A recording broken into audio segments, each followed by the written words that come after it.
رضي الله عنهم. أخرج أبو داود والترمذي والدارمي عن معاذ بن جبل رضي الله عنه أن رسول الله صلى الله عليه وسلم لما بعثه إلى اليمن قال: كيف تقضي إذا عرض لك قضاء؟ قال: أقضي بكتاب الله. قال: فإن لم تجد في كتاب الله؟ قال: فبسنة رسول الله صلى الله عليه وسلم. قال: فإن لم تجد في سنة رسول الله صلى الله عليه وسلم؟ قال: أجتهد رأيي ولا آلو. قال: فضرب رسول الله صلى الله عليه وسلم على صدره وقال: الحمد لله الذي وفق رسول الله صلى الله عليه وسلم لما يرضى به رسول الله صلى الله عليه وسلم. كذا في المشكات. وأخي بن سعد وابن عبد البر في العلم عن محمد بن سيرين قال: لم يكن أحد بعد النبي صلى الله عليه وسلم أهيب لما لا يعلم من أبي بكر رضي الله عنه، ولم يكن أحد بعد أبي بكر أهيب لما لا يعلم من عمر، وإن أبا بكر نزلت به قضية فلم يجد لها في كتاب الله تعالى أصلا ولا في السنة أثرا. قال: أجتهد رأيي فإن يكن صوابا فمن الله وإن يكن خطأ فمني وأستغفر الله. كذا في الكنز. وأخي بن عبد البر في العلم عن الشعبي عن شريح أن عمر كتب إليه: إذا أتاك أمر فاقض فيه بما في كتاب الله، فإن أتاك ما ليس في كتاب الله فاقض بما سن فيه رسول الله صلى الله عليه وسلم، فإن أتاك ما ليس في كتاب الله ولم يسن فيه رسول الله صلى الله عليه وسلم فاقض بما أجمع عليه الناس، فإن أتاك ما ليس في كتاب الله ولم يسنه رسول الله صلى الله عليه وسلم ولم يتكلم فيه أحد فأي الأمرين شئت فخذ به. وفي رواية أخرى عنده: فإن شئت أن تجتهد رأيك فتقدم، وإن شئت أن تتأخر فتأخر، وما أرى التأخر إلا خيرا لك. وأخي ابن عبد البر في العلم عن ابن مسعود رضي الله عنه قال: من عرض له منه قضاء فليقض بما في كتاب الله، فإن جاءه ما ليس في كتاب الله فليقض بما قضى به نبيه صلى الله عليه وسلم، فإن جاءه أمر ليس في كتاب الله ولم يقض به نبيه صلى الله عليه وسلم فليقض بما قضى به الصالحون، فإن جاءه أمر ليس في كتاب الله ولم يقض فيه نبيه صلى الله عليه وسلم ولم يقض به الصالحون فليجتهد رأيه فليقر ولا يستحي. وفي رواية أخرى عنده: فليجتهد رأيه ولا يقولن إني أرى وأخاف، فإن الحلال بين والحرام بين وبين ذلك أمور مشتبهات، فدعوا ما يريبكم لما لا يريبكم.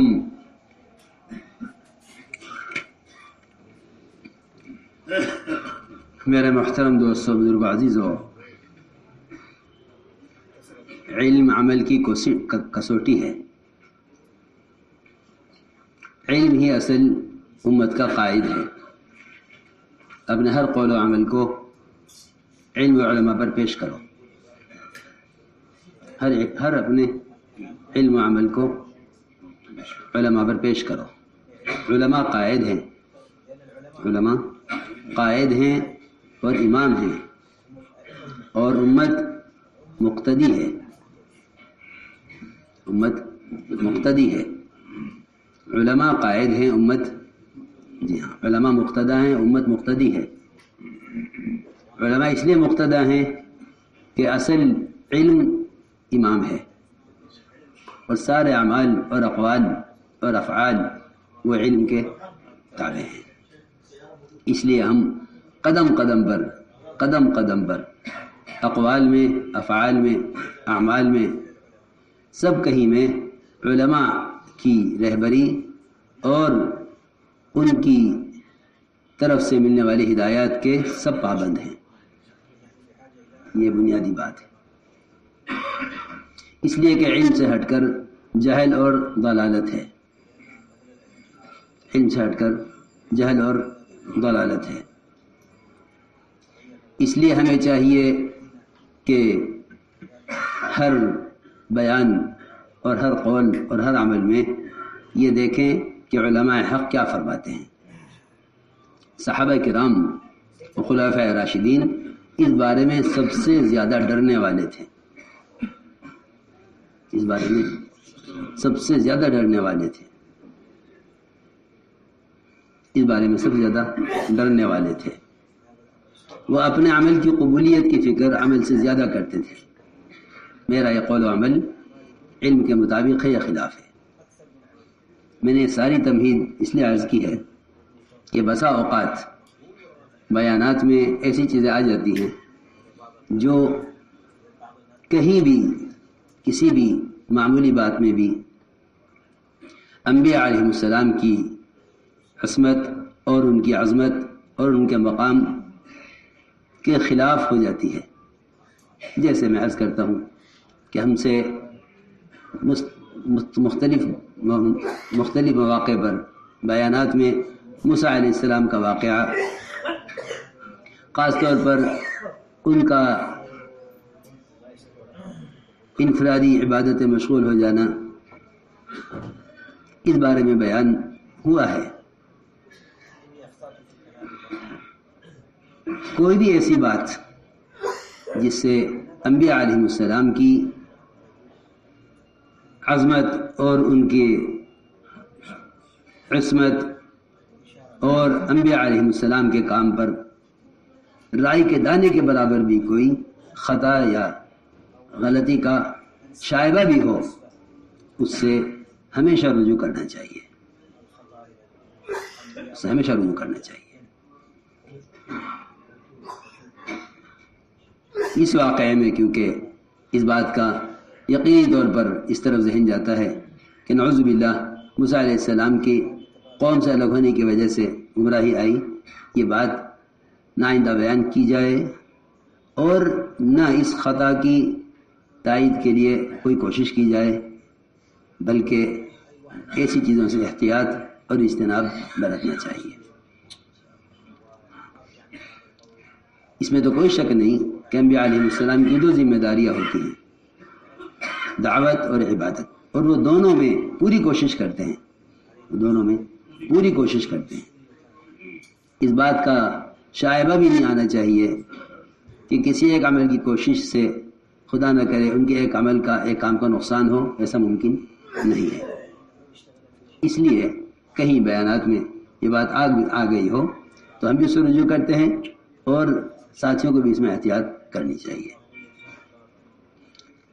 صحابہ کرام کتنی احتیاط کرتے تھے فتویٰ دینے میں، کتنی احتیاط کرتے تھے کسی بات کے جواب دینے میں۔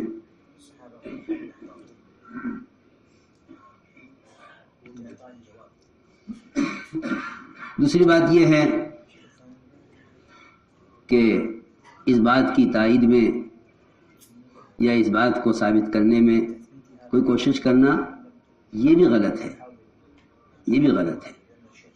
جو چیز غلط ہے وہ غلط ہے، اس لیے اس سے یعنی اعتقاداً اور قولاً ہر طرح سے رجوع کرنا چاہیے۔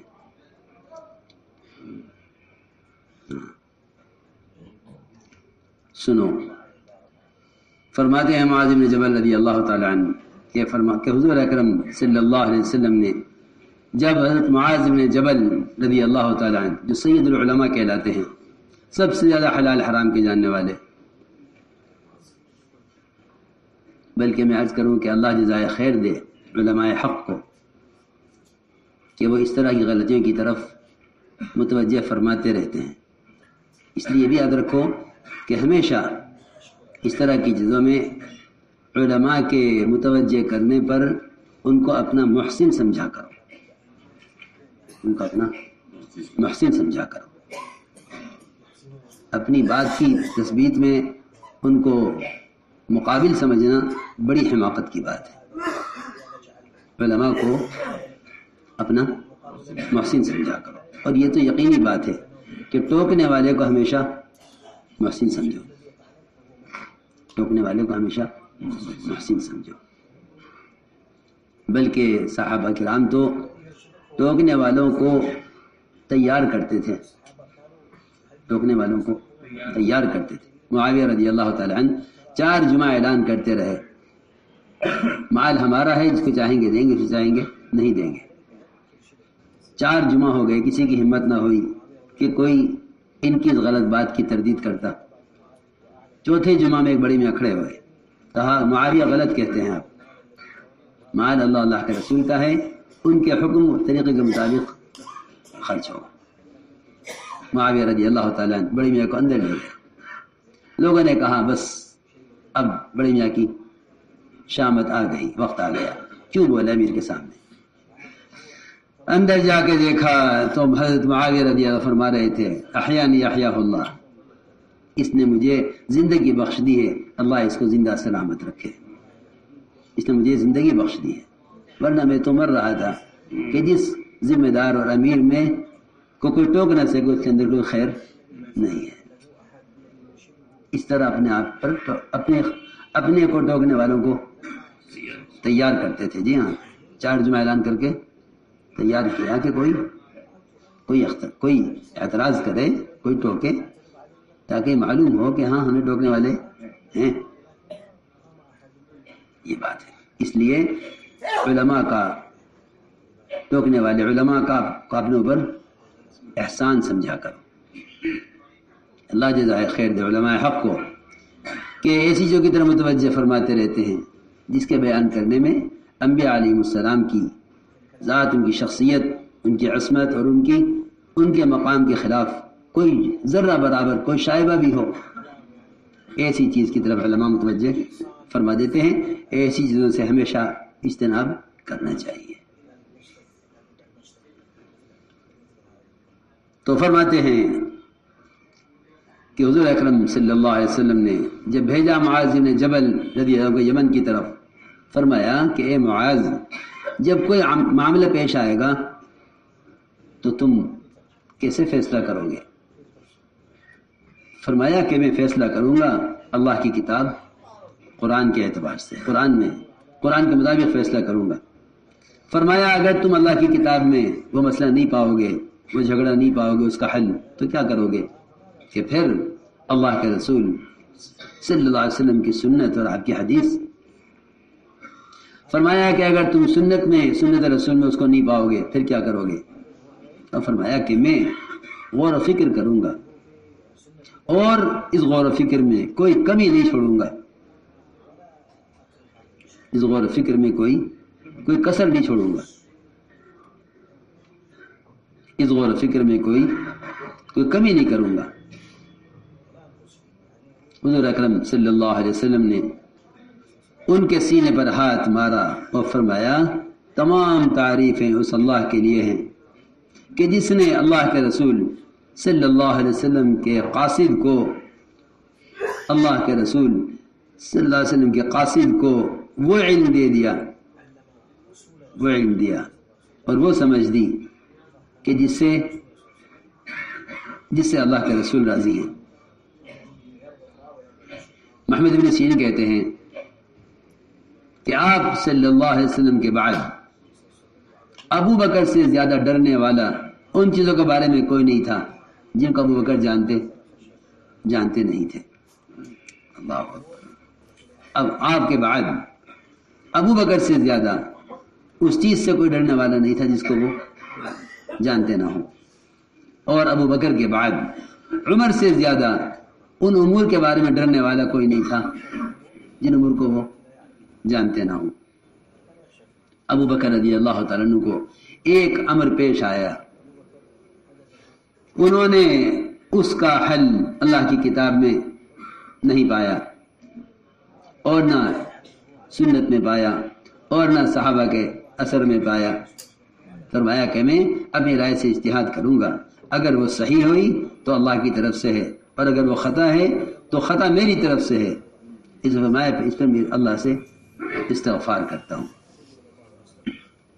اس پر میں اللہ سے استغفار بھی کرتا ہوں۔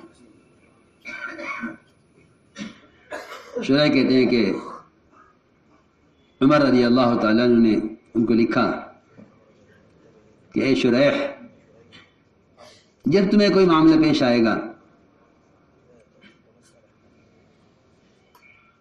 تو تم اس میں اللہ کی کتاب قرآن کے اعتبار سے فیصلہ کرنا، اور اگر تمہارے پاس کوئی ایسا معاملہ آ جائے جو اللہ کی کتاب میں نہیں ہے تو تم فیصلہ کرنا کہ اس میں حضور اکرم صلی اللہ علیہ وسلم کی سنت، آپ کا طریقہ کیا ہے۔ اگر ایسا معاملہ پیش آ جائے جو نہ اللہ کی کتاب میں ہے نہ اللہ کے رسول کی سنت میں ہے تو پھر اس پر فیصلہ وہ کرنا جس پر امت کا اجماع ہے، امت کا اجماع ہے، جس پر امت کا اجماع ہے اس کے مطابق فیصلہ کرنا، جس پر امت کا اجماع ہے۔ اور اگر تمہارے پاس ایسی کوئی بات آ جائے جو نہ اللہ کی کتاب میں ہے نہ اللہ کے رسول کی سنت میں ہے، اور کسی عالم نے بھی اس بارے میں کچھ نہیں کہا ہے، تو پھر دو معاملوں میں سے کوئی ایک معاملے اختیار کر لینا۔ اگر چاہو تو اپنی رائے سے سوچ بچار کر کے آگے بڑھنا، اور اگر چاہو تو اپنی بات سے پیچھے ہٹ جانا، اپنی بات سے اگر چاہو تو اپنی بات سے پیچھے ہٹ جانا۔ اور فرمایا عمر رضی اللہ عنہ نے لکھا، اور میں تو پیچھے ہٹ جانے کو ہی تمہارے لیے بہتر سمجھتا ہوں۔ اللہ، کتنی بڑی بات ہے، اپنی بات سے پیچھے ہٹ جانے میں ہی بہتری ہے، اس لیے کہ ہمارا کام مناظرہ نہیں ہے اور مباحثہ نہیں ہے، مناظرہ اور مباحثہ نہیں ہے۔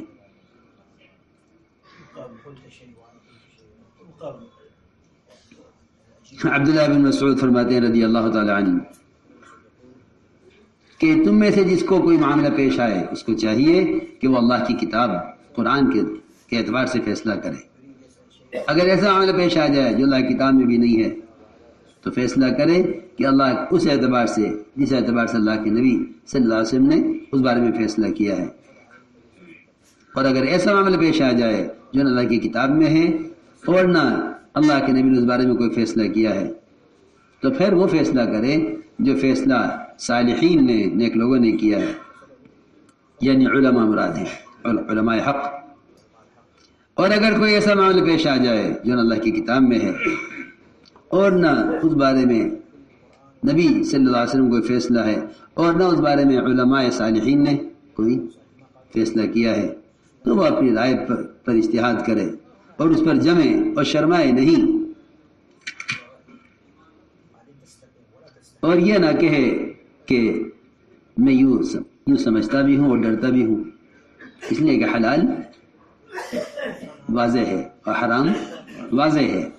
ان دونوں کے درمیان کچھ امور ایسے ہیں جو مشتبہ ہیں، جس میں غلط اور صحیح، حلال اور حرام دونوں کا احتمال ہے، تو پھر چاہیے کہ ایسے امور کو چھوڑ دیا جاوے۔ جو امور تمہیں شک میں ڈالیں ان کو چھوڑ دو، جو تمہیں شک میں نہ ڈالیں ان کو اختیار کر لو، جو امور تمہیں شک میں ڈالیں ان کو چھوڑ دو، اور جو امور شک میں نہ ڈالیں انہیں اختیار کر لو۔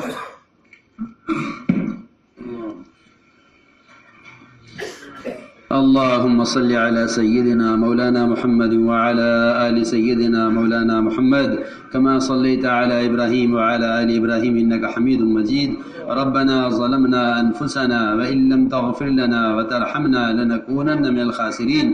اللهم إنا نستغفرك ونتوب إليك. اللهم إنا نستغفرك ونتوب إليك. اللهم إنا نستغفرك ونتوب إليك. ربنا آتنا في الدنيا حسنة وفي الآخرة حسنة وقنا عذاب النار. سبحان ربك رب العزة عما يصفون وسلام على المرسلين والحمد لله. بیٹھ کر سنو بیٹھ